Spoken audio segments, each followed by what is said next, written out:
Welcome in, everybody, to a Tuesday edition of Matt and Kevin on a sometime during the week without Matt. You guys know how these things go.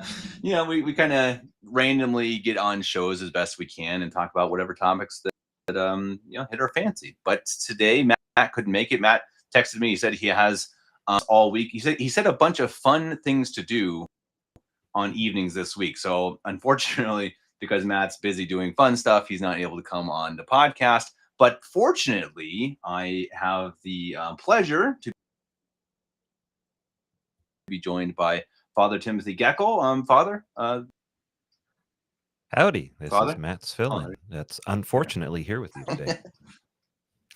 Well, Father, at least everyone knows who you are. You're not an anonymous agent, which I think a lot of people are pretty convinced Matt is at this point. Like Matt. They at least know your face. Like Matt. Exactly. Yeah. Yeah, you're known. So that's an advantage. And you're a priest. And you're a friend of mine. So people better watch what they say. Father and I go way back. I think I probably said that before, but Father, how long have we known each other? It was when you came out to school. That must have been 2009. 07. 8?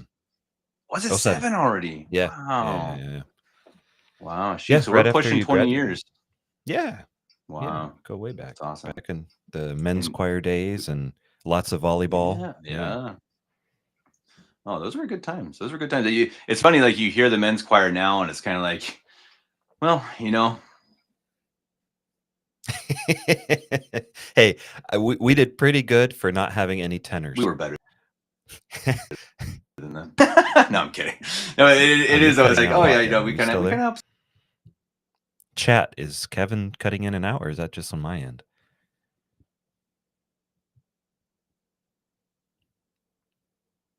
Oh, this is fun. Okay, well, I don't know if anybody can hear me. I can't hear Kevin. I don't know if he's just dropped out of the stream or what just happened. We're off to a great start here.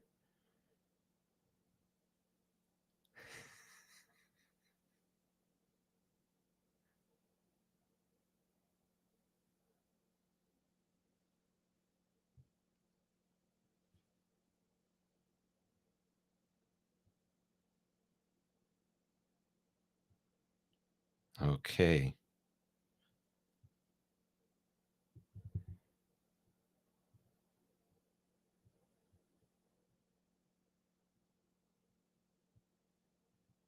Well, that's a little bit awkward. I was totally counting on Kevin on leading this one. Tech issues, apparently.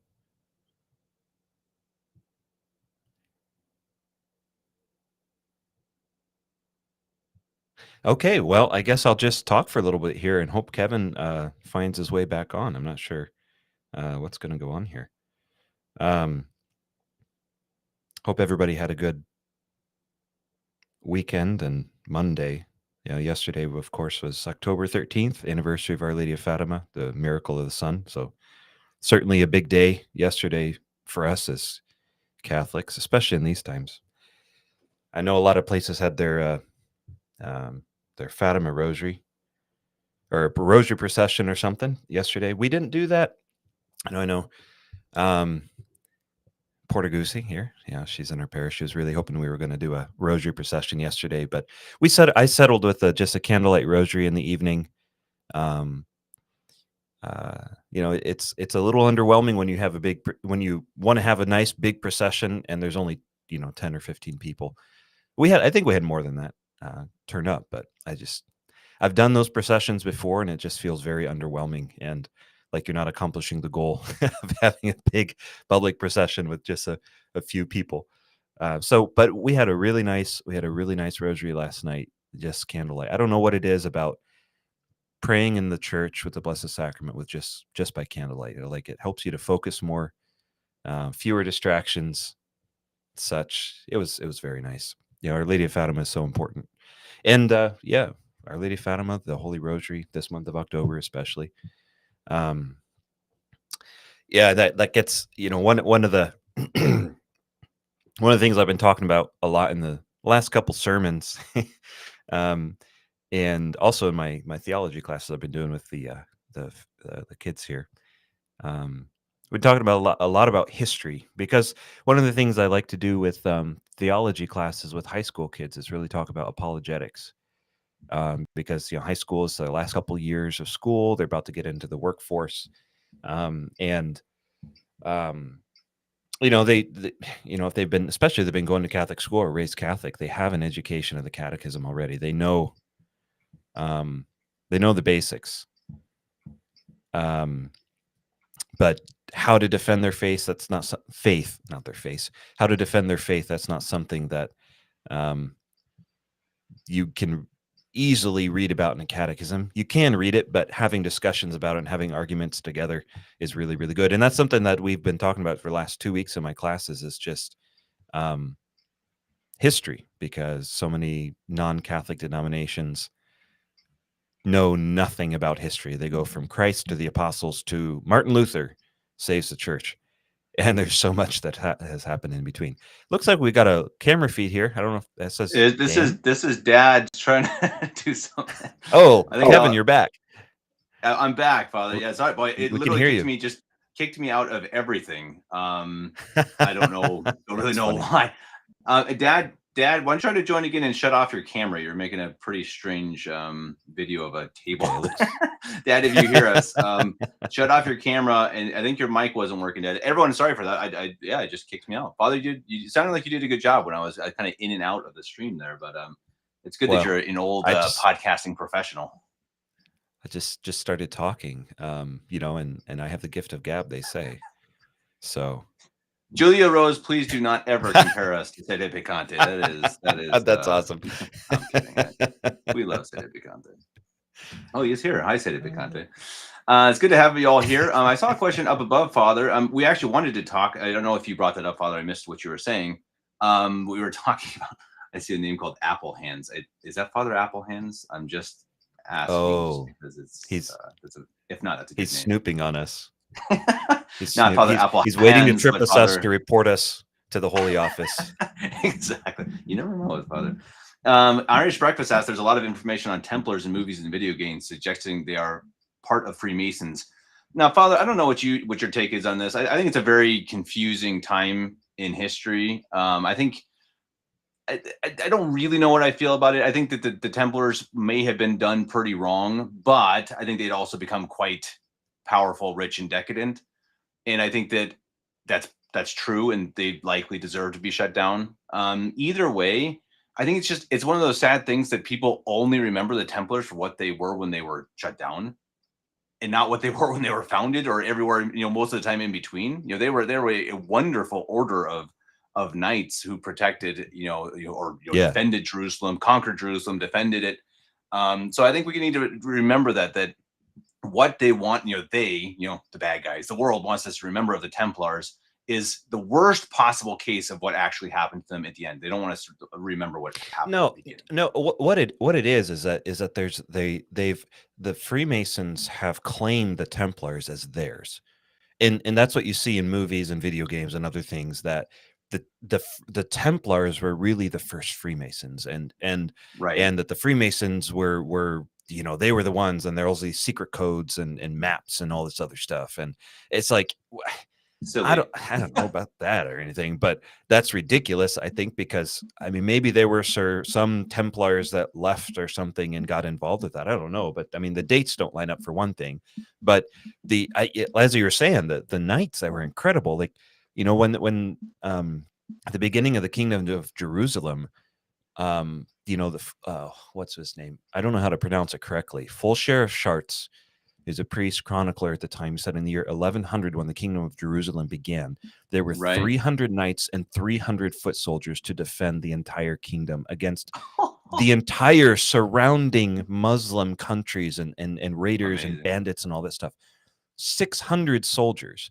And the Templar Knights, this is one of those things I just love reading about, just the bravery and everything of these people. But they when they began, as I said, 300 knights, 300 foot soldiers to defend the entire kingdom.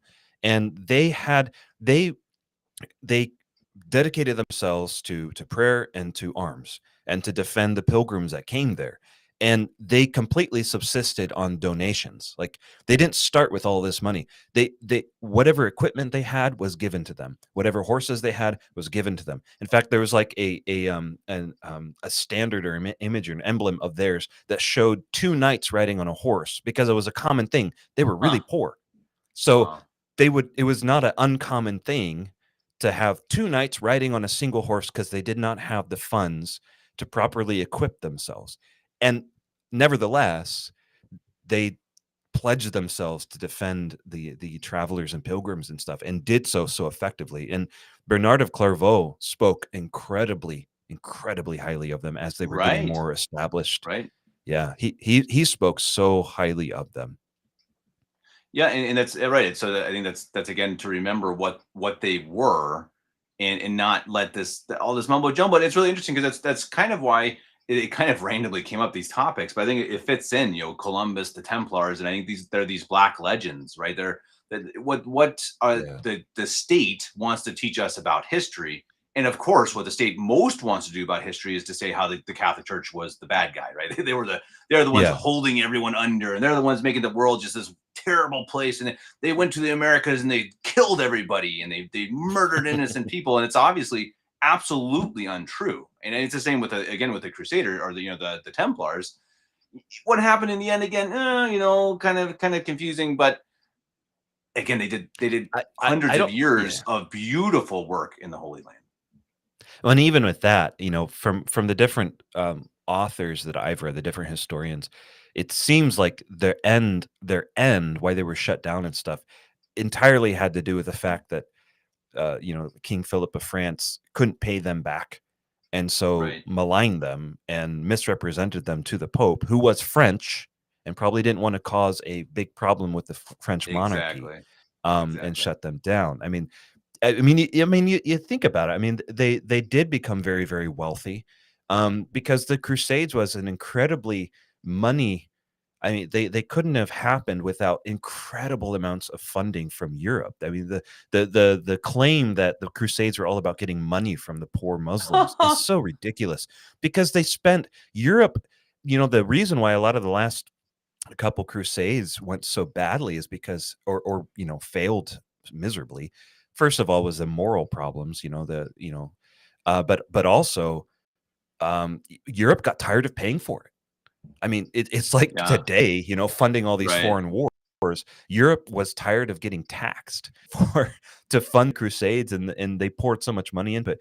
But the Templars, as they started out so poor, and like as I said, unable to equip themselves properly without donations, they came up with a very, very brilliant banking system or credit system, whatever else, to handle and properly manage all of those donations that were coming from rich benefactors in Europe. And so they became incredibly wealthy, and that's what brought them to their end there, because the king of France kept borrowing so much money from them, borrowing so much money from them, borrowing so much money from them, and then when they said, hey, you got to pay us back, he's like, no, I can't. And by the way, your holiness, they are practicing witchcraft, so put them down. Exactly. It's Yeah. like that's Yeah, basically what exactly. I'm happened. glad you explained.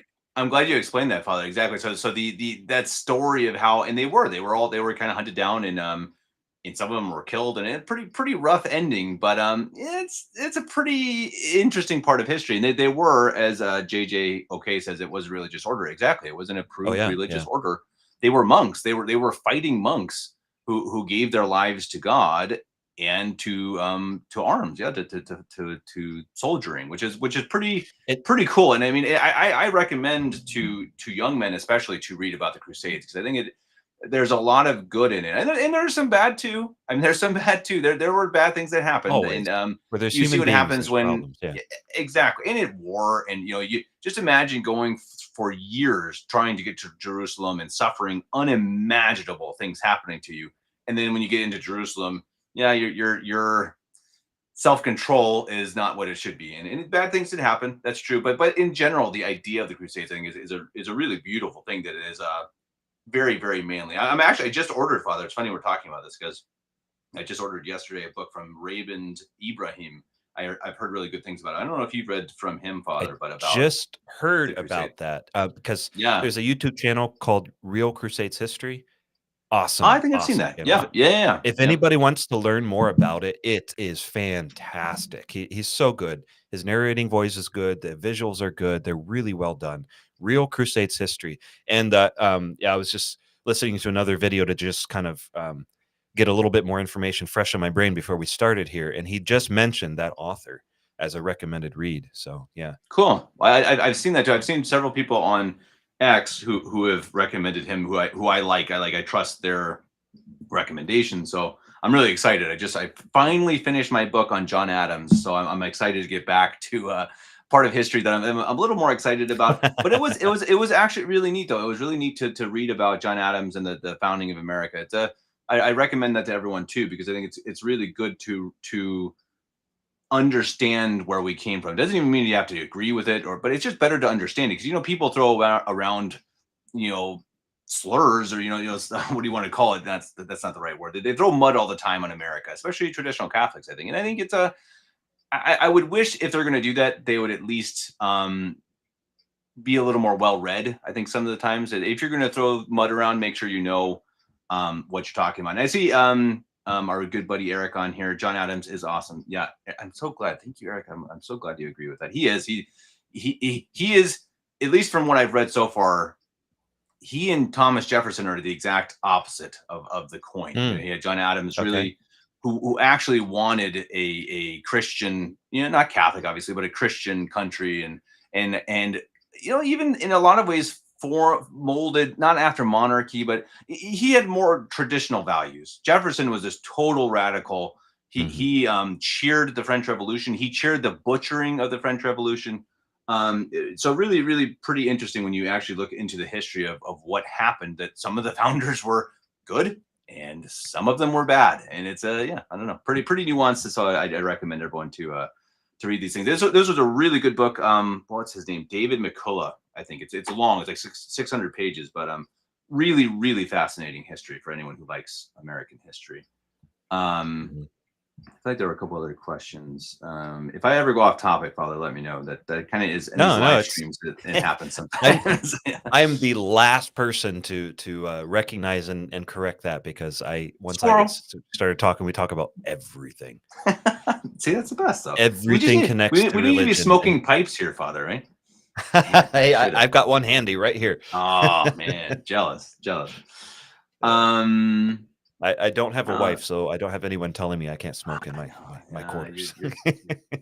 I am out. That's I'm one of the out in our perks of, hut, yeah, but yeah, I don't know. Anyway, yeah. Matt texted me. Matt's listening, so thanks, Matt. And he says it's actually not so much fun stuff after all. But yeah, he can't join. But Yeah, right. He's yeah, probably he spying on he somebody. he probably, yeah, exactly. That's what I thought. I think Undercover work. That's what he's doing. he's probably right now like in Gaza or Israel or something. Exactly, undercover. You guys, yeah, we love you, Matt. Yeah, let's see. The indulgences for the Crusaders. Yeah, that is an Yeah. interesting one That's a for good sure. question. Yeah, yeah. Yeah. You want to Well, answer that, Father? I mean, yeah, I mean, the point is that if someone is giving their life for this good cause, I mean, it's basically, it wasn't a cakewalk. It was incredibly dangerous and difficult and hard.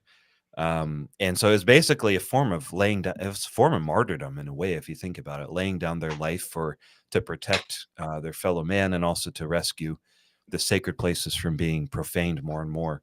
Um, and so no, it's not one of those things like, yo, that means you can just go commit whatever sin you want. I mean, to gain an indulgence, you have to be in the state of grace to begin with, right? Right. So it's one Exactly. of the simple rebuttals of that usual argument that indulgences give you permission to commit sin. That's not the Right. case at all. Exactly. You cannot be in the state of mortal sin to get a plenary indulgence. So that's a simple answer. Is like, it was understood for anybody that knows what's required for an indulgence is you have to be in the state of grace to get one. So you can't just go commit a bunch of mortal sins and say, "Oh yeah, I'm going to heaven. I can do whatever I want because I got a special indulgence." Doesn't work that way. Well, and that's part of, and again, these are the black legends, right? This is what happens Mm, when you start talking about Lutheran times and the indulgences too. And sure, I think there was like one or two cases where things were, it was getting a little iffy in times, but it was totally shut down by Rome. And again, it's a totally misunderstood part of history that is purposely misunderstood. Again, yeah. as they wanted to be, because the Catholics, of course, could not have done anything right, even though Catholicism is the entire base of the Western world and anything that is good about it. And again, we see that with Columbus. Well, I did not know that there was an encyclical from Pope Leo the 13th about Columbus. Did you know that? Fuck? I didn't, and I haven't listened to it yet. It's It's it's definitely fascinating. I mean, it on is my list. glowing. I I'm sure. mean, I glowing. mean, I've listened to some authors like Rodney Stark, for example, that talked about Columbus and defended him. I've read and I've listened to a good deal about Columbus and about the Spanish conquistadors and such. And like, their motivations were good. They were really good. Everybody makes mistakes. And I think Columbus made some bad decisions in who to leave behind to govern when he left.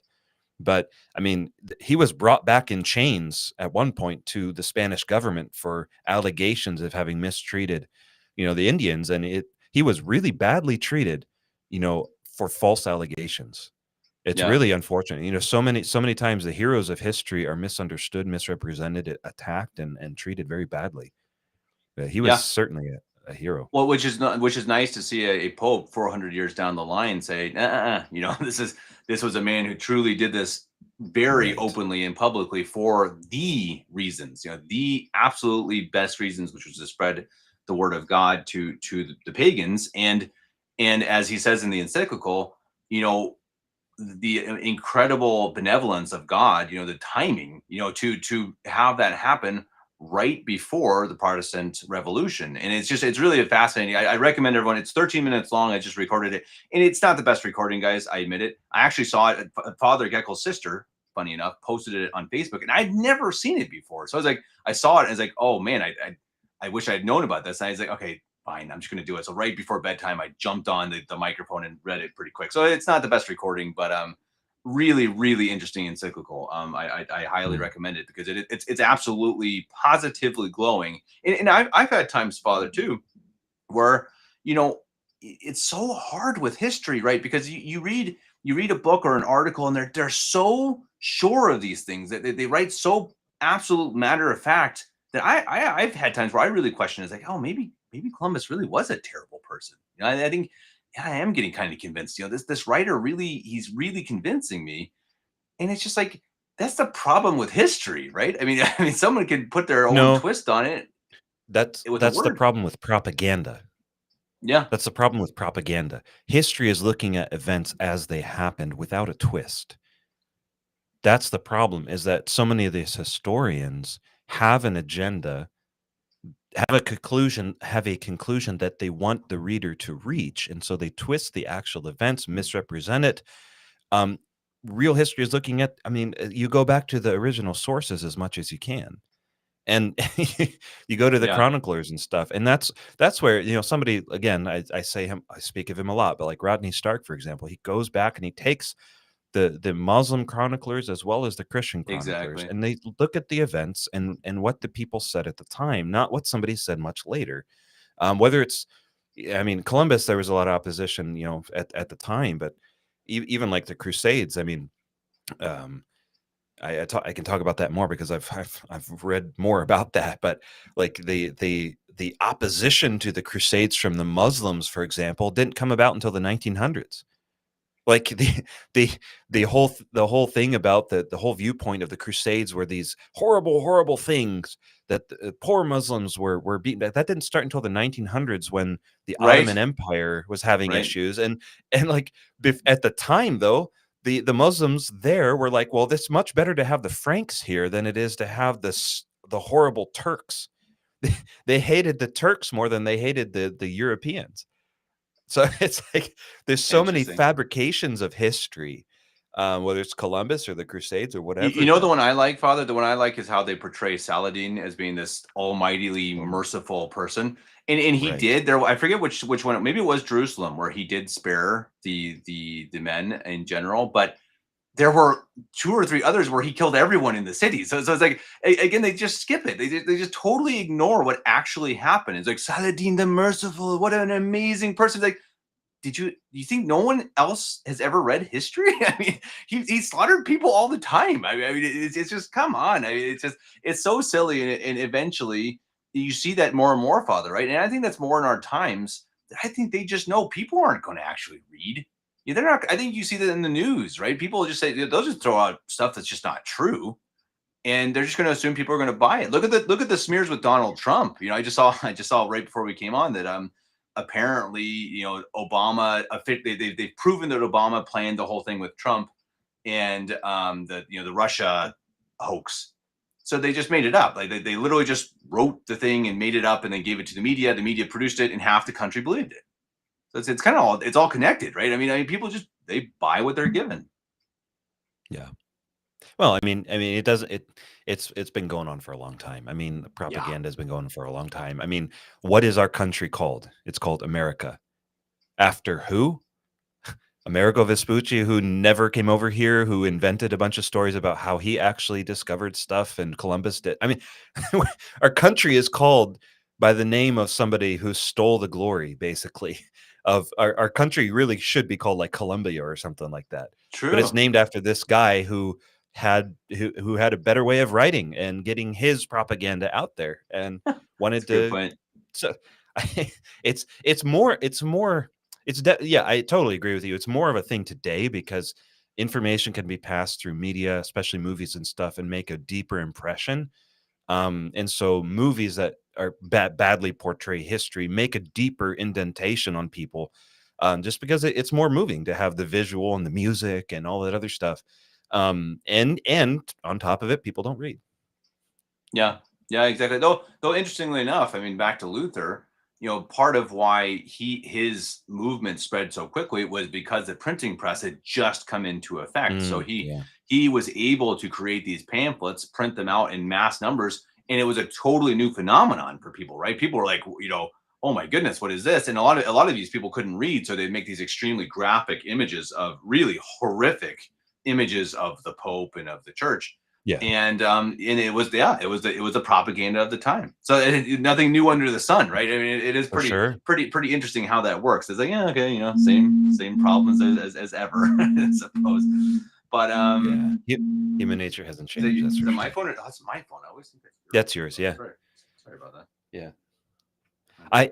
There was a comment earlier from E Catholic about people didn't realize about Pope Urban II stated the First Crusade was a preemptive strike. They were meeting the Saracens in Jerusalem before they started making advances towards Europe. I mean, there's an element of that that's true, of course, Yeah, but I mean, the Muslims as a whole. I mean, there were all these different factions, of course, the Turks and the Moors and whatever. I mean, they were making inroads into Europe for 400 years before the Crusade was called, and I mean, they took over almost all of Spain in yeah, what was it, 710 or whatever it was. And we're only beaten back out of France in 732 at the Battle of Tours. So, at I tours. mean, Yeah, they made it. They didn't sack Rome, but they made it to Rome, inroads to Rome, Sicily, Hungary, all of these places. I mean, they were invading all over the place, and really, the First Crusade was called. The impetus behind it was the request that came from from Constantinople, because the Muslims were making such inroads there that there was a response from Europe and the Pope, even though they were, separated. They were in schism. It was still like, look, if we don't stop them here, yeah. they're going to take over Constantinople, and then they're going to come in from all directions. So, I mean, it was preemptive in that sense, but it also was a response to 400 years of aggression and invasions everywhere, all over the place. Yeah, no, absolutely. That's such a fascinating part of history of how Comnenus, right, the Constantine, the emperor of Byzantine, the Hmm. Byzantium, how Yeah. he handled that whole thing. Like, he's like, hey, come save us. They come, Yeah. and he's kind of like, I didn't actually think you're Right. gonna come. Kind of thing. I thought maybe you'd send me Yeah. money. It's like, what did he actually think was going to happen? It's really an incredible thing. Like the events that Yeah. came at that moment, like the army actually shows up, and he's kind of like, No, that's not. No, I'm not Yeah, actually real serious about this. But and then they eventually and bring them in, and he's like, "Okay, you can go, but everything that you capture is going to be, it's it's ours. mine. It's ours, and we'll help Yeah, you." And then, like, what was it? Wasn't it like the first battle? I think, or one of the first few. He's just like, "No, peace. I'm out. I'm out." yeah. And they Didn't get leave. anywhere near Jerusalem. Yeah, No, not even close. And it's such a fascinating part of history. And you have yeah, some of the characters of that first crusade are just unbelievable. Godfrey and yeah, yeah. Bohemond and just awesome. And again, anyone who has not read about the Crusades, I can't recommend, especially the first crusade. The third crusade is also extremely fascinating. It's Richard the Lionheart. That was the third, right? Yeah, Mhm. yeah, I think that was the Yeah, third. yeah. Really, really There's a interesting. Didn't end well, but fascinating. yeah. Yeah, There's a book I'd like to recommend. It's called Defenders of Christendom by James Fitzhenry. I read that. Um, Yeah, it's good. Unbelievable book. I mean, every Really chapter good. is about a different person. Oh, no, wait a Um, second. I just it's ordered that one. Yeah. Okay, I okay. haven't read that one. Oh, you're gonna Yeah, yeah, love it. perfect. It's so inspiring. It's so incredible. I mean, you hear Nice. about one or two of these people, that are pretty famous, but this gets into more detail and also talks about it talks about ones I've never heard of before, like the defense of Hungary, for example, was Yeah. unbelievable, unbelievable. But it's not Defenders of something that Christendom, right, Father? yeah, by All right. James Fitzhenry. James, Yeah, yeah. he's done some really good work. I've definitely read him before. Maybe I have read that one. I'll have to I look. think I'll have he's to the look at my same shelf. one. I think he's the He's done at same least one that another did the one. book about El Cid, I think. Okay, interesting.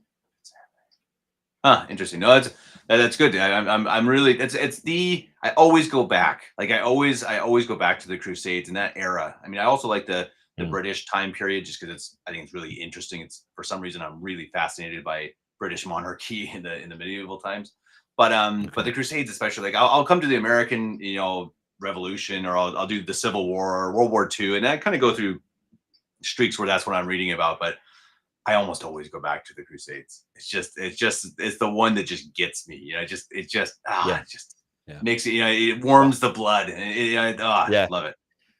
I think our high school years had something to do with that, with with the Crusader King and such things that we got into, Yeah, and so yeah, great. it That's a made a great big point. impression on me. That's for sure. That's really true. So thank you to that must have been Sister Gertrude at the time, I think, right? So thank you to Yeah, Sister Gertrude yeah. for making us like that stuff. Even though actually I think I enjoyed those plays. I was just a knight and I got to throw people around. That was pretty cool. We used to get pretty serious about our sword fighting. Yeah, Those it are was good times. fun. So Good times. we did a Joan of Arc play when I was in my junior year, Yeah, yeah, I Father was there Philip's for that senior too. year. Yeah. Yeah, okay, yeah. Yeah. Father Philip and I, he did the real work. I was just the grunt work, but we made this like fake castle wall. So it was Yeah. like a wooden frame, and then we cut out these square styrofoam, square styrofoam pieces, and then put paper mache on it to make it look like they were rocks, blocks. And then for the battle scene, that we pulled back the curtain and we came climbing over the wall and jumped on people and stuff. It was a lot of fun. A lot of fun. I Good times. digress. I'm sorry. No, it's Got good. a lot of got a lot of questions about me smoking a pipe here. Yeah, we do. Yeah, I know. People are like, "Wait, he's not a religious priest? How could he smoke a Yeah, pipe?" that question always comes up, between the religious and seculars. Like, Yeah. we always say that I'm a CMRI priest in the sense because I work with the CMRI. I work under Bishop Pivarunas, who is CMRI. But myself, Father Gernaldo, Father Borja, and many many others, Father Anaya, we are not CMRI religious. We're what would be diocesan priests in days of old, or called secular priests, um, and we don't live according to the CMRI religious rule. I mean, we have plenty of rules and such not already. We follow, canon law and all the prescriptions for priests, but we don't follow the religious rule of the CMRI. So, like for example, Father Gregory, you address him by his first name because he's a religious; it's his religion name. Father Geckle, it's my last name. Father Gronendal, it's his last name. Father Benedict, again, first name. They're religious. That's one of the ways you can tell them apart, how they were addressed. Um, in most parts of the country, anyway. And yeah, I smoke a pipe, yes, and in good company. So Pope Pius X, Pope Saint Pius X, he smoked a cigar every day, and when the doctors told him that this is killing you, you need to give it up, He looked at him and said, "If I give this up, that'll be the last pleasure of life. I'm not giving it up." So he continued to smoke his cigars and enjoy them. Awesome. Yeah, no, I go through in fall time, especially smoking a pipe is quite pleasant, but it's not addictive. That's the nice thing. Yeah. It's not addictive. It's just nice and Right. pleasant, and it's a Yeah. small amount Right. of tobacco. And I have it's asking me what kind I'm smoking. What I have in front of me is plum pudding, Seattle Pipe Club plum pudding. It's a fantastic Ooh. pipe tobacco. Oh man, sounds good. It's quite nice. It's quite lovely. But Well, Father, when I finally convince you to, or have to drag you over to Germany, then you'll have to bring some with you. So we get smoke together. that sounds great. Let's see. Let's see. Are there any other questions so far? I don't think so. King Saint Ferdinand III is a great forgotten saint. There's a great book about Oh him, my which goodness. I have also, Father, I've actually not read it. I started it and then I gifted it to my nephew. Okay. What's that called again? That's Fernando the Third. yeah. What's the name of that book? Do you know? Let me look it up.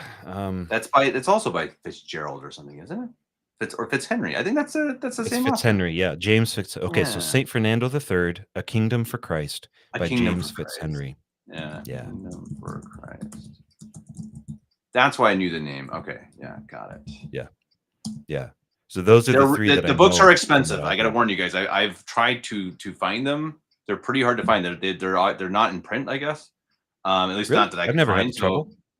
oh man, I had so Okay. much trouble. I looked for them in the US, and I couldn't find anything under like $40 or something like that. Maybe I don't know Okay. where to look, but if Huh. anyone can find me one of those, if anyone wants to send me a Christmas gift, buy me that book because that's one I've wanted for a long time. And it's kind of hard. It's one of those weird things about being in Germany that I have to usually order, obviously, English books from Great Britain. And you can find most things, but every now and then, you just don't have, like a tan publisher or something. So you have to ship it from the Mhm. US, and then it gets a little tight. Yeah. Okay, Yeah. this is a question I've never seen before. Father, I'm curious if you can answer that one. Julia I can't. Rose, strange question for Father. How does a priest go about giving confession to a conjoined twin? That is a very interesting question. I have no clue. You have to look I that one mean, up. obviously, Yeah. obviously, it's one. I don't know how all that works with a conjoined twin. Thanks a lot, Julia Rose. You're just like Put him some on of the my spot. parishioners who try to find the most difficult, confusing That's questions to ask me. awesome. But I mean, in that case, I mean, I would just imagine like, well, I mean, Whisper. if one Okay. person, that's a crazy thing to think about. You can join twin, one Yeah. body, two Yeah. persons. True. That's so That's it so blows my mind true. to try to think about that. I mean, two souls, That's right? You In have one to be body. two minds, right? That's Yeah. Oh that's just wow. crazy. I just We're all, I can't everyone imagine. listening to this whole channel is gonna be on their minds the whole night. It's like, Can how you does that imagine? work? Can Yeah. you imagine one of them is penitent and the other is not, and one saves their soul and the other doesn't? I Oh, mean, that's a horrible crazy. thing to think, but like, I mean, we're talking. If you brought it up, Julie Rose, conjoined Yeah. twins. So I'm just gonna throw that out. Yeah, that's where my brain Thanks, goes. That's Julia. crazy. Let's see. King Saint Ferdinand of Spain was the first cousin of King Saint Louis the Ninth. I remember seeing that somewhere. That's right. They were related. There were a Yeah, lot they of were that. cousins. Yeah, Obviously, in the Middle Ages, a lot of people were related. You had a couple of big families throughout that part of history that several of the families lasted all the way up until the 20th century, until yeah. they were done away with, really. Right. Basically thrown out of the That's another thing, Father. I don't know if you've ever done research on the First World War or that era. That's something I Oh really man. need to do some really deep research into, because that's one of the most interesting, impactful times in history, in my opinion. And I would love to know more about it. I'll have to find someone. If anyone who knows about that time, let me know, because I'd love I to talk I more about that. I want to learn more about it too. But I think the argument can be made, and I believe this, that it had much bigger impact than World War II by far. I think Yeah, World War One was much more of yeah, a it's a good point. pivotal moment than So World War there's an II. interesting question, Father. And again, we're talking about propaganda, and this is purely conjecture. But do you think that they, the state or whoever is running the media, kind of, is it purposeful that they kind of make World War II into this? It's like that's what you always see. It's kind of Mm, romanticized, it's turned into this the big thing of it, and it was obviously, of course, it was a huge thing. I'm not saying it wasn't, but I think you're really right that we just kind of forget about the First World War. It's kind of like, oh yeah, that happened, and then it was World War II. It's like, well, yeah, actually, boy, you used to, exactly as you said, Father. You start looking into that, the entire world shifted. I mean, especially Europe. yeah. But I mean, really, the whole world. America became a superpower. Monarchies were overthrown. The highest attempt, they say, to even died of a broken heart. Our Lady of Fatima came. Well, it saw the end of any Catholic monarchy, really. And Father Christoph likes to point this out. He brought this up. At first, I'd never heard this before. He did. He brought it up that one of the powers of the Catholic monarchies was that if a usurper comes into the chair of Peter, that as Catholic monarchs they have the duty to come in and remove the usurper, so that the church is not, the temporal power of the papacy is not in the hands of a Hmm, non-Catholic, a usurper. interesting. And note that at Pope Pius X's election, the one that was going to be cardinal that was going to be elected was a Freemason, was a Right. Mason, and probably would have brought about Vatican II right then and there. And it was vetoed by the representative of the was it Austrian King or Holy Roman Emperor, whatever. And then World War One happens and the overthrow of the last monarch. Isn't that interesting? Yeah. Like, Yeah. Exactly. if there were real Catholic monarchs, that could march into Rome and remove the imposters, they would have the duty to do so, and they could actually have a chance at doing it. So, in order to bring about the chaos of Vatican II, World War II had to precede that, all of the craziness of that. But before that could happen, they had to get rid of the Catholic monarchs and rewrite Europe and try to undermine the Christian or the Catholic roots of it all. Well, it's interesting too if you look into how it started. And I read a really good book. I think it's called The Guns of Autumn, if I remember right. And Okay. it seemed like a pretty well, pretty honest, just kind of like objective history of what happened. And it's just so fascinating because they always say that it started with the assassination of Archduke Ferdinand, but Hmm. really, if you actually look into it, it's not really the case. I mean, it really was like that happened, and it was a big deal between what was it, Serbia and Austria, but it absolutely did not need to become a world war. That was it Yeah. was it was a big deal, but it was kind of like, yeah, okay, take care of it. But then it's really bizarre how it all happened and how who went to war first with whom, and it's actually it's something that again I think it was I'd have to read it again, honestly. I think it's called The Guns of Autumn, and again, it's just so fascinating because I think you really see the devil's fingers in it. You really just see, Yeah. there's no obvious reason, kind of. So there's something going on in the background that is really just pushing each individual, king and emperor, etc., to just horrific decisions that ended up in so many deaths and, yeah, again, the loss of Catholic Europe. I mean, really, right? I mean, basically, it was the at least the beginning of that. Yeah. Well, and as Our Lady of Fatima said, war is a punishment for sin. And, Yeah, the godlessness that was then rampant, and the immorality, and turning away from the guidance of the church and the teaching of the church when they had it. That was what was behind it all. It's the spiritual undercurrent of, what the politics and things are just the surface. It's just the surface, and the yeah, spiritual is what's really going on. yeah, I absolutely. want to I want Go to ahead. quickly reply. Reply to Lorenzo Guzman. Is anyone talking about or waiting for the great monarch or angelic pastor? I've talked to some priests that have done that. Really is Father Gabriel Avery. He's very big into weeding out false prophecies and false devotions and such. And I asked him about the whole Hmm. prophecy of the great monarch, and he said it is. He gave a short answer, and then he sent me a bunch of stuff to read on it. That the great monarch is not a true prophecy. It's not something that was ever approved by the church. It's spurious at best. So it's not something to be waiting for because it's not legit. So I know a lot of people get upset when I bring that up.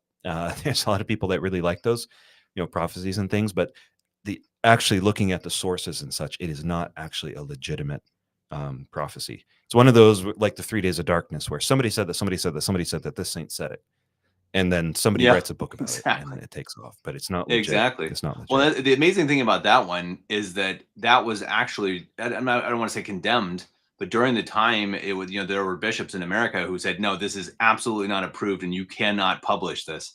So it was even Yeah. in at least some dioceses, it was really shut down. And it's so interesting how, again, even though the Catholic Church was like, nah, this 3 days thing, nope, nope, nope, nope. It's still, for whatever reason, and I think, as you said, Father, it's exactly right. It's because it's interesting, it's intriguing, it's dramatic, it's cool, and it gives you this thing. It's like, oh yeah, if this time comes, I'll be prepared. My neighbor's not, but I'm going to be prepared because I have the candles. And it's just like, eventually, if you start thinking about it, it's like, that's not how it works. Like Christ said, Yeah. it'll come like a thief in the night. I mean, you're not going to. I mean, and I think it's good, to be prepared. Literally means to be prepared, right? I mean, our souls should be prepared every day, because it's so much more likely that we're going to die in a car crash. I mean, so much Well, more and likely. I mean, yeah. yeah, and the one of the biggest things that I first caught my attention with the whole 3 days of darkness, for example, is that if you look outside, or if you walk outside, the demons will possess you. It's like that's just goes against everything that, Right. that Yeah. the devil can't just possess you for you taking a step outdoors. You have to, it has to be a willful thing. But going back to the prophecy about the great monarch or something, just Father Gabriel, as I said, he's the type, like literally, he will go to a Give the library and source. spend Yeah. 3 days at a library looking at the sources. He's like, you know, he had all these French books that he wanted to read because they're from really good authors, and so he just randomly learned French so he could translate them. Like, he's gotten Awesome. documents from archives all over the place, so he doesn't take anything lightly, especially when these kind of things. But regarding the prophecy about the great monarch, he said there's nothing in scripture or any authentic revelation that would remotely support it, and the sources for it come from the same sources, such as the 1800s French book. I'm not going to pronounce it because I can't do French, as various other so-called prophecies that have already proven false. Ah, There were a lot interesting. of false prophecies going around in the 1800s. So the Great Monarch comes from a book that had a bunch of other false prophecies in it. Um, and it's claimed to have dated back to 1544, yet the earliest copy is from 1839. So Hmm. it's all these spurious dates and spurious references, Interesting. that are always joined with a bunch of other false, debunked, prophecies or whatever that were supposed to happen 200 years ago or whatever.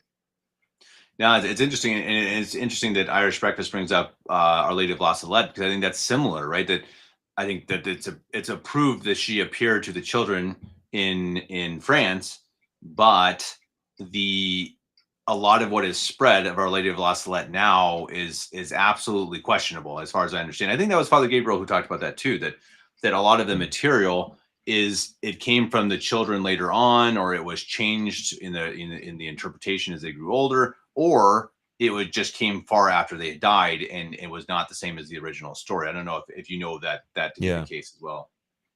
There's a lot of instances like that, like Our Lady of Yeah. Good Success. That it was prophesied that there would be a great president that would come, and there was a president, Gabriel Garcia Moreno, but she didn't prophesy that he became president, good Catholic president, and then later on somebody wrote about, oh, Our Lady of Good Success said that. There's Yeah. even like Our Lady of Good Success. That's another one. What there's some supposed prophecies that she supposedly made that didn't come around for another 200 years or something like Yeah. that after the supposed prophesied events happened. And with the La Salette, I don't know much about that kind of thing. I do know that Rome said that the message of La Salette shouldn't be talked about much because at the time it was, from what I understand, the message was about the what we're living through today. But Rome said not to spread it around because it plays right into the hands of the Protestant mindset of not following the Pope. Hmm. And so to prevent people from falling into those errors or stuff, it was kind of suppressed. And we don't need to know. There was a message for some people at the time, and the church decides upon that, and then we have to follow that authority. So I'm not going to comment on it because Rome said not to, and I want to follow the direction of the Pope of Rome, of course. At the time, and as Andrea says, we better stick to the gospel and the approved apparitions. You know, any private revelation is not necessary. Even Fatima is not required for us to save our soul. Anything of these apparitions or private revelations or where else, they can be helpful, but they're not required, and we don't need to have them to save our soul. I mean, very beneficial, yes, but especially if there's something that gets into some some touchy subjects, or not touchy subjects, but some doubtful prophecies, or some somebody said that somebody said that somebody said, it's like, don't even waste your time. It's not necessary. It's just a distraction, and it takes away your focus from where it should be. Yeah, no, exactly right, Father. And I think that you see that kind of over and over again. And I think that Our Lady, Yeah, just how it seems like the approved versions of of what happens when Our Lady appears. What does she come to do? She comes to say, to pray, to repent, to give honor to God and to herself. And it doesn't, to me, it's like that's just not how it works typically. Now, I'm not saying, don't get me wrong, I'm not saying this hasn't happened, but just in my own mind, it makes sense that that's why she comes. She's not coming to say, in the year 2035 there will be a monarch from France who has red hair. Just like, it just doesn't, that's just not how it works. I mean, because I think, these ideas of prophecy and stuff are, maybe, sure, but in the end, I don't know. I think, Our Lady I think. intervenes for us, but I don't think she Mm. gives us the future like that. Yeah. I think Father Gabriel had quoted Pope Pius IX saying, prophecy for us is to do the will of God. Yeah, And we don't need to know the future events, and just do the will of God. And so many of these prophecies just talk about, it's just too much. It's just too much. The Julia Rose, I have hard time saying that because I know who the person is, and I know that's a pen name. It kind of makes me laugh. another one Um, of your parishioners, Father. no, but I know the Oh, okay, person. got it. I won't reveal the secret identity. Whatever. Anyway, Goss, goss, the goss. talk about the saying said, I'm a little confused about Fatima. Our Lady warned that the war would begin during the pontificate of Pope Pius XI, but it didn't start under Pope Pius XII. I don't know about that. It might be one of those things where it was some of the um, maybe some of it was lost or misunderstood from Sister Lucia's later visions or Yeah, stuff. Um, I don't know. I don't know if that was at the actual apparitions of Our Lady of Fatima to the three children. I don't remember. I'm yeah, sure I don't Portuguese will remember that either. remember. Um, but obviously, Our Lady wouldn't prophesy something false. So Right. if it was false, and that wasn't the point of her message either, was to give you exact dates of when the next conflict was going to happen, because Exactly. these Yeah. these things are always dependent on whether people repent or not, and whether people, it's like Jonah going to the Ninevites. Their city was going to get destroyed, but they repented, so God didn't destroy it. And so many of these supposed prophecies or something make it seem almost Calvinistic, and this is going to happen and that's going to happen, and it's like, so many of those things are determinate on people's response. um I don't know, it's kind of No, lost well my train said. of thought there, but yeah. No. Well said. I'm reading. Sorry, it's the problem with these. I'm reading the comments, and my mom says I'm working on an audiobook right now. Mom, are you reading the audiobook, or what do you mean working on it? Are you creating it? That'd be cool. You do a good job at it. The Woman Shall Conquer by Don Sharkey, that addresses the apparitions and the meanings without getting into prophecies. That wasn't her purpose. Yeah, exactly. I think that makes sense to me. That's what Our Lady is here to help us with, what we need right now. Like what are our needs, and that is to repent and to lead good lives and please God. It is not to know that the French emperor will conquer in the year 2035. It's just common sense. Yeah. And I think it's a really good lesson, because Father, I'm sure you come across this all the time. You're creating that, Mom. Well, that's awesome, boy. I'd love to hear that. And I bet you that sounds like a Father Zepeda type project. So our competition taking my mother away from us. I see how it is, Father Zepeda. Anyway, yeah, no, and see, now I lost my train of thought. Thanks, Mom. um I blame Mom. What was I just you talking must about? get this all the time, you said, and then that's the last thing you said, but Yeah. Yep. Yep. Yeah. Okay. Well, if it comes You want up, to let help me me? know. Yeah.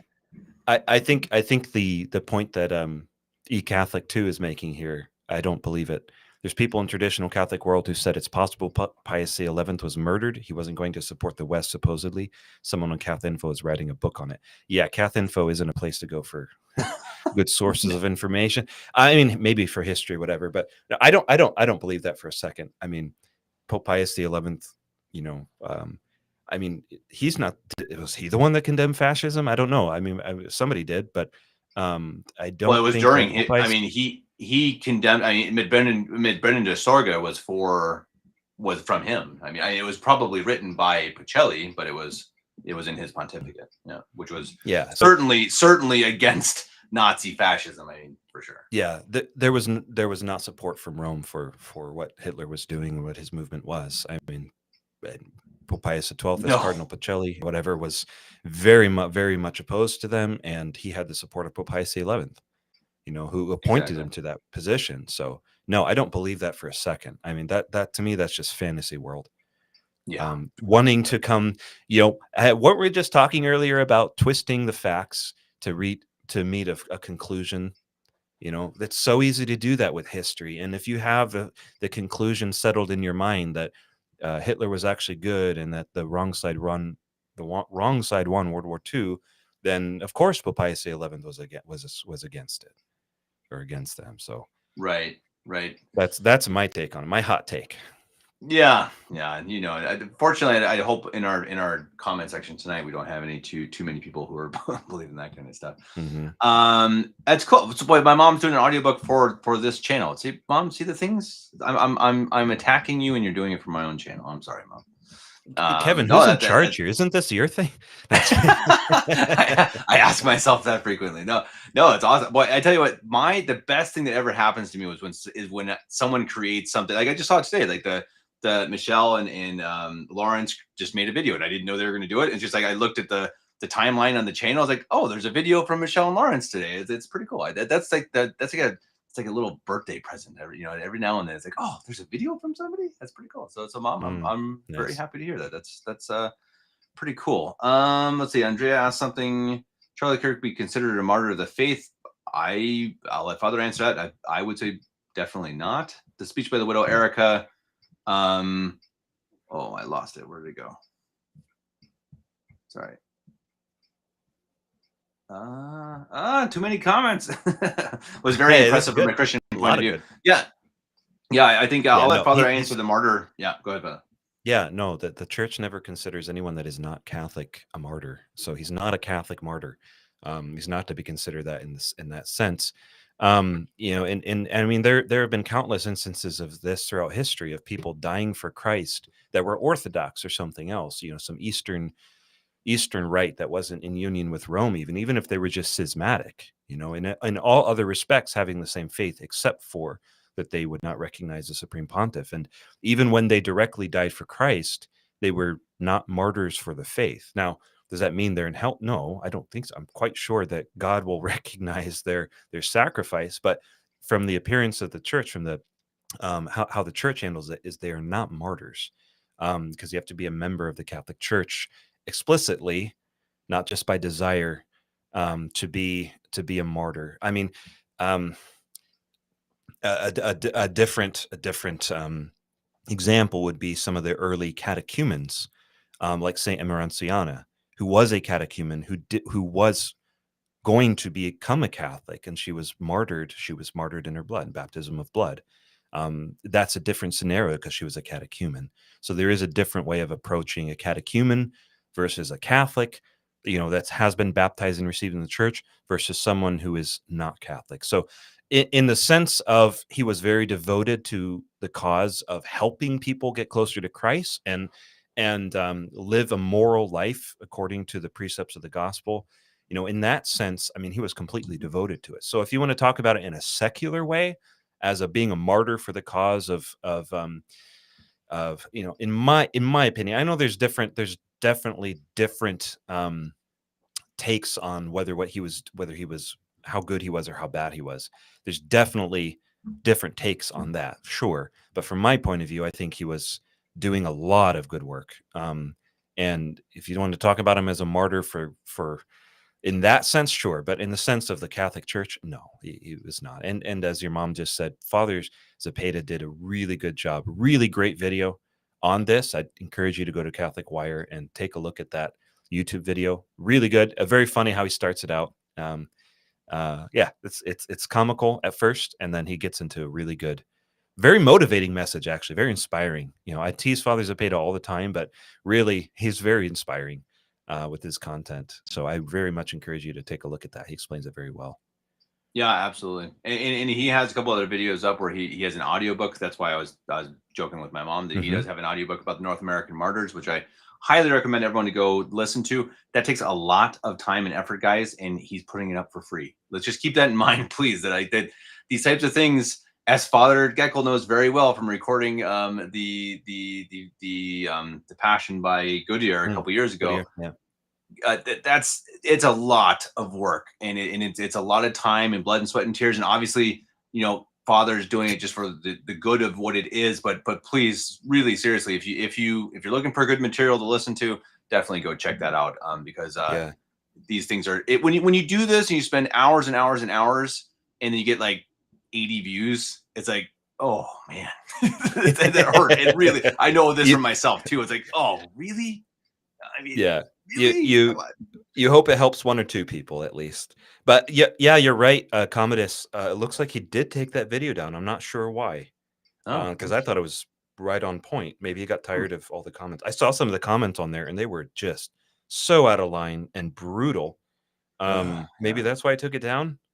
It was all I could do to not jump on his video and tear some people apart in the comments, because the way they were responding to Father Zepeda was really, really wrong.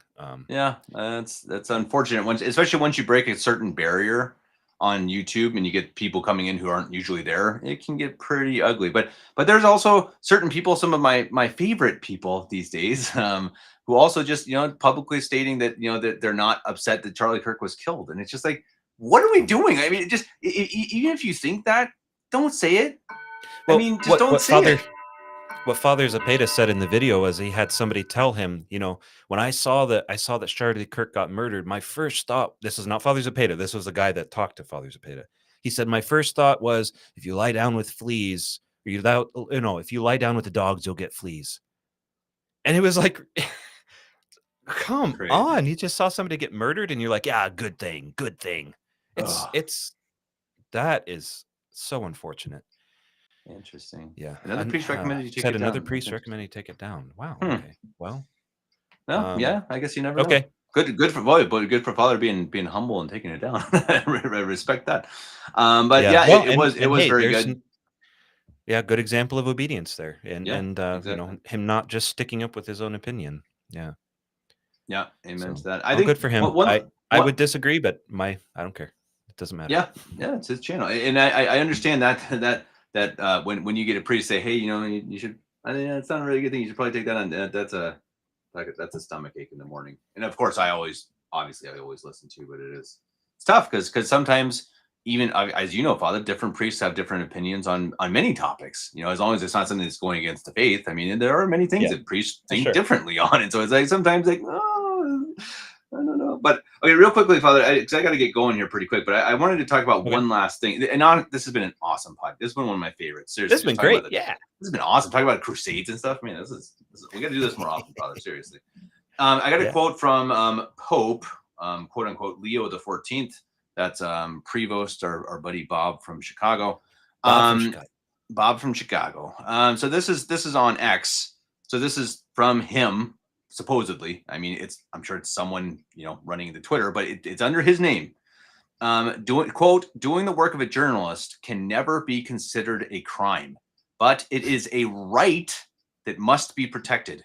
Free access to information is a pillar that upholds the edifice of our societies, and for this reason, we are called to defend and guarantee it. Father Geckle, is it a right to be able to work as a journalist? Oh my gosh.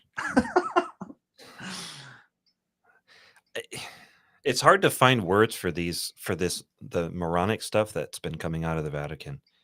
And it's so sad because, You look back at the true popes before Vatican II, and it's so good and so powerful, especially the last 6 popes that we had. From Pope Pius IX to Pope Pius XII, they're just so solid and so good. There Hmm. have been bad popes in the past, but the good Lord gave us some incredible ones before Vatican II. And this kind of statement saying that it's a right, journalism is a right or whatever, and that everybody needs to have, what was it? Free access to information is a pillar that upholds the edifice of our societies. What We must information, defend and Father? guard any information. It's this nonsense. So It's any insane. lie, any error, any indecency, that's information. Oh yeah, so pornography then. That's a That's pillar of exactly what I civilized was going to of our say. society Exactly. because it's And free so it's like, information. what if someone goes in, let's say Vice, which I think is a nasty, gross, online, website, and they go and they do an interview, or they go into a bordello or whatever, you know what I mean? So they're doing a research into nudity. What, I'm sorry to be graphic, but I mean, is that free? Is that protected? Do they Yeah, have the right? This is insane. Like yeah. Father, I can't. It's almost a daily thing that this man produces this absolute tripe. It's I can't even get over it. Like I read it, it's like, wait, he said what? First, I mean, Well, like I isn't it? understand he's American, but a right, the freedom of speech is a Yeah. right. No, it's not. Well, it's Oh my goodness. what trumps what rises above the fact that he's American is that he's a modernist. He's supportive of the Freemasonic ideals. Um, and Yeah, isn't it yeah, isn't it ironic, Kevin? Wasn't it Pope Leo the 13th, the true pope, that said that errors have no rights, and so clearly exactly. pointed that Yeah, out in his right. encyclicals? Errors have no rights. You don't have the right to do something wrong. That's the easiest way to remember that. You don't have the right to do anything wrong. And so telling a lie, you can do it. You have the free will to do it, but you don't have a right to do it. In fact, you have a duty to not lie. And the same thing for any information. Not all information is good information. What information we take in influences our thoughts, which influences our words and actions, and can change our beliefs about eternal truth. So the any information, access to any information, is what's can mislead so many poor souls that don't know better. It's like what we're talking about history. Should we encourage people to read a bunch of stuff, defamatory information about the Catholic Church, all of these false histories and false Yeah. what they say Catholics believe about indulgences or confession or other form, different kinds of immorality? I mean, that's information. You have a right to it. No, if it leads you to hell, you have a duty to avoid it. So it's such a moronic statement, and it's something It's very new, shocking, and he's following shocking. in Yeah. Francis's footprints very well in this regard of coming out with some I really I interesting new ideas. I just wonder how can you stomach this stuff, Father? I mean, like I'm so a lot of these guys, like I don't know if you've seen the Pelican Plus crew. It makes me kind of ill. It's like, No. these guys who they're making an app like Kennedy Hall, Eric Sammons, these guys who all they do is resist the Pope at all times. That's like their job. They resist the Pope and they try to be Catholic. And then they Yeah. have an app that's supposed to tell everyone how to be Catholic, like literally. And it's just it's all just but outside of them you just see these people on social media who are part of the SSPX or the R&R crowd, and it's sad. I mean they see this, they know that they're not dumb, Father. They a lot of them are way smarter than me and you too, I'm sure, and they see this and like, oh yeah, you can't say that, it's not right. They see how stupid it is, but they still have to believe he's the Pope. He Yeah. is your rule of faith on earth. That's what they really believe. And oh, it's so sad. Like it breaks my heart. I think that's why I get so passionate against R&R. Because really in the end, Yeah. I feel terrible for them. That's a terrible Catholic life. I mean, you must Yeah. I think they almost hate their Pope. How terrible is that? It's awful. Yeah. It's a diminishing of the Catholic faith, and so Yes. it's twisted. It's unfortunate. I have to say this before I forget. I wonder if Baba Chicago would still uphold this right if a Sedevacantis bishop wanted to come and give a speech at the Vatican. I wonder if he That's a would let them great do that. I mean, they have a that's a great right. I question. mean, free information, Yeah, right? right. But but and connected to it too, since you bring up the R&R and the reason that they will talk about this and rail against it and probably produce a bunch of videos talking about how wrong it is and how it's against tradition. Right. Um, they can do that because they have been exposed and have absorbed the false information that a pope is only infallible when he speaks in a solemn definition of a dogma, and Yeah. not what Right. Vatican I defines it as. Whenever a pope speaks to the universal church on matters of faith and morals, it is infallible, not just even in his ordinary magisterium. So they have absorbed the false information, whether by word or by writing, that you can just diminish papal infallibility this way. And so that's where that false information leads. It is not the bedrock upholding the pillars of society, as Bob of Chicago says here. It's what leads people away from the pillar and Yeah, ground of truth, which exactly. is the church. Well, and it shows too that, again, right. And so if you become a papal minimalist, which some of these guys are literally calling themselves papal Yeah. minimalists. So, Badge of Father, honor. who Yeah. who becomes the Pope? It is so ironic because they call Sedevacantist Protestants, but I mean, in the end, they're determining that they hear what the Pope says, or the false Pope, obviously they hear it, and they determine, do I need to listen to that or not? They become their own rule of faith. They become their own Pope. That's what it is. The R and R, they determine it whenever they whatever they want, whenever they want, and it's just so. I mean, like Kennedy Hall the other day, he said something like, if you still believe all of this stuff and buy into the nonsense of Saint John Paul II, then I don't know what to tell you. Something like that. It's like, what? How could you possibly have the nerve to call him a saint and a pope and to say if someone else listens to what he had to say, you're an idiot? It's insane. Again, I know I keep using that word, but it's like, oh man, it makes my head swim. Oh Yeah. my goodness. I as you said, it's just sad. It's it's It is. it's really, really sad. Um, I don't know where to go from there. It's just Pipe I tobacco, wish these brother. people could have the view of the Catholic Church and the papacy, um, that we have, that the church, Yeah. not just that we are nothing, but what the church has how it has presented it. I mean, Yeah. I don't know. It's so unfortunate because we are labeled the Protestants and the schismatics by the people who, in their actions and their words, are like Protestants and Yeah. schismatics. Yeah. It's, Exactly. It really is. Yeah. I mean, to Ah, say that he's the Pope and I'm not going to listen to him and follow him is like the definition of schism. yeah, exactly. To present your private interpretation of what the Pope teaches is exactly what Protestantism is. I mean, it is what it is. Yeah. And I say that with sadness, not with Yeah. maniacal glee, like, look For how sure. these people are bad. I say it with all sadness because I want these people to save their souls. I want these people to have the peace that comes with the church having a guide in faith and morals that can never lead you astray, rather than having to figure it all out for yourself and sort through it all and sort through all the contradictions. Ah, Yeah. Yeah. Yeah. Amen. Amen to that, Father. And our situation is terrible too, but it is the situation. It's not the answer. I think Father Benedict or someone said that during the Fatima conference. It's like, this isn't the conclusion. This isn't the answer. This is the situation. We are in Sede Vacante.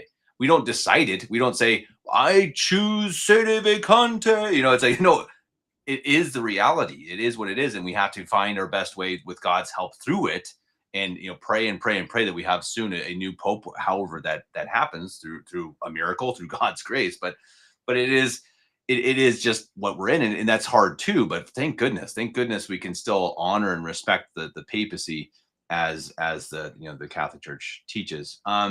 Last one, I saw someone say something about it's possible they're controlled opposition. I think that's possible. I think much more they're grifters. They're just grifters. They see where the money is. They see that they can twist, you know, they can play both sides, right? They can just say, oh, I'm going to turn this thing that the quote unquote Pope said, and I can turn that into a new article or sound bite, and I'm going to get 1,000, 100,000 views because people really eat that up because it's negative, because it's dramatic, and it's something that's why do you guys think the Catholic Family Podcast, still years later we get only a little more views than 3 years ago, and a lot of it's because you're because we not as don't good as really Taylor have much Marshall. That's what, negative Kevin. content. That's true. I'm not. I'm Sorry. not as good Sorry, I'm that's sorry. fair. It's Derailed your train of thought. it hurts. It hurts, Father, but it's fair. But no. But most of it's because we're not going around and just constantly putting up dramatic information. If Mario did a show every day about what he's finding in the Novus Ordo, the guy could get thousands of views a day. He could. He doesn't have time. It's just not how he does things, but he could, because that's the material people love. It's just not what it's not what we do, because we don't want to grift. We want to do it every now and then, complain a little bit, Well, shine the light on evil, but mostly we just want to show how awesome our faith is. well, I want to say, we I don't want to be, guilty of having judged anyone too harshly, because I have many sins that I commit that I want God to be merciful with me. And so, just as our Lord on the cross, he forgave his enemies, saying they know not what they do, even though those are the people that knew more than anyone else what they were doing. Our Lord found a reason to forgive and to excuse. It's up to God to judge. It's for us to, be patient and compassionate and understanding and charitable. So I will strive to find a charitable um, way to look at them and their stance and say, well, maybe they're laymen that highly respect their priests and their bishops, and they want to support them, and they're trying to follow what their priests and their bishops say. I think some of them do, possibly. I mean, maybe that's what it is. And You're nicer than maybe. I am, Father. Well, yeah, I don't know, maybe, yeah, and maybe that's very, very naive for me to say. Probably so. Maybe it's too soft to say that, but maybe that's what it is. yeah. Maybe it's I don't know, but I you know we're not Well, going to what's win. We're not going to win people over by just saying, "Oh, you're just a grifter." It Oh, shuts I'm off not saying. communication. No, don't get me wrong. I'm not saying about the S like people like the normal lay people. Absolutely not. I totally get that. I'm saying about a select number of YouTubers who I'm pretty convinced. They're it's they know everything. They know all the arguments. They understand it, and I don't know. I don't Yeah. either. They're grifters or they're really, really, truly schismatic. I mean, so which one's worse? Honestly, I mean, I don't. I mean, I guess schism's worse, right? That's one of the worst heresies, or one of the worst sins. So I actually hope they're grifters, because if they're not, then there's no excuse. I mean, again, for your normal layperson in the pews, they just don't understand most of this stuff. So I don't blame them like at all. And honestly, even like some of the SSPX priests, I don't think they were trained. I think they honestly oftentimes just don't even know. But these guys talk about it. They know this stuff. They know Vatican II is evil. They will tell you all the details that you and I know, Father, and then they'll come up with the conclusion that, well, no, he's the Pope, but we're going to disobey him. So either they're grifting or they're schismatic or both. I just can't find it. I know you're being charitable, Father, and maybe that's right. I mean, I'm sure you're right, but Well, I have a hard the time the with it. the thing is with the Catholic faith that if you remove one small piece, the entire thing crumbles down. And the Right. small piece that has been removed from their minds and from their eyes is the whole point about papal infallibility, the clarity that there is there. And who did that to them? I mean, I mean, yes, we are responsible to not remain in ignorance or whatever. But when you have supposedly good priests and bishops, taking that, I mean, it's very, very liable. I mean, what comes to mind is Saint Paul as Saul holding the cloaks for Stephen to be stoned. When they were working miracles and Stephen was speaking with so much clarity and so much unction, and the power of the Holy Ghost was there, that they literally had to stop their ears because he was too convincing. Hmm. And Yeah. Saul oversaw his stoning and was Right. inspired with so much zeal against them. Human beings are so easily misled, and when it comes to the Catholic faith, again, you take out one small piece and the entire thing then crumbles. And it and I mean, if I hadn't been raised with the good priests, the samurai, and many others that have been raised with and taught, faith comes through hearing, as they say. You know, I would be much worse than these guys. So I want to be at least looking for a reason to excuse. Well, it's a better example, Father. I will do my best, and I will I will try to follow your example. That it's a little hard with some of these guys, and Anthony Abate, I do not put in that group. I don't think so at all. I think Anthony is very different. Anthony is someone who I think is a very honest guy, and people like him because he's sincere. He's not very educated, which he fully says, and I think he actually wants truth. Why do he came on a show with me and Mario? Do you think any of these other guys would come on with Mario? No chance. No chance, because they know they are scared to death of Mario. Mario would absolutely, own them in a discussion or a debate. And so I think someone like him, yeah, I think obviously I disagree with his stances and his opinions, but I think he seems to be someone who actually wants truth. I think he really wants to love the papacy, and I think he sees something deeply wrong.